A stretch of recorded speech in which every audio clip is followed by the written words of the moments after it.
நீங்கள் வந்து ஒருத்தன் வந்து ஒரு பொண்ணை கடத்துறதுக்கு வந்து எல்லாருமே என்ன நினைப்பாங்கன்னா செக்ஸ்ன்னு இல்லை, செக்ஸ் மட்டும் இல்லை, நிறைய விஷயங்கள் இருக்குன்றது இந்த படம் சொல்லும். அதான் இந்த படத்தில் நீ டேக்கவே இதில் வந்து இதான் அதில் இருக்கிற விஷயம். இந்த மாதிரி சிக் பேஷன்ஸ் நிறைய பேர் இருக்காங்க. அதுதான் என்னை பொறுத்தவரைக்கும் இதில் வந்து 3வது எபிசோட்லேயே நான் வந்து ஃபைண்ட் அவுட் பண்ணிட்டேன் ஹூஸ் த கல்பிரேட் அப்படின்ட்டு. ஆனால் அவங்களால கண்டுபிடிக்க முடிஞ்சதுன்னா ஓகே தான்.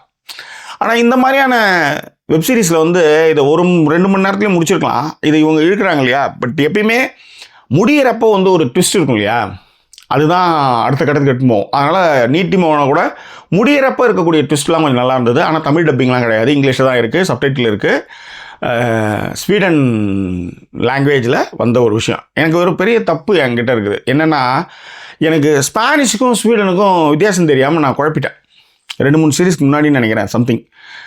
அதனால் இப்போ ரொம்ப தெளிவாகவே இருக்கேன். இது ஸ்வீடிஷ் லாங்குவேஜில் வந்திருக்கக்கூடிய ஒரு mini web series.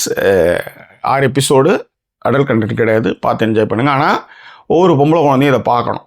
That's all.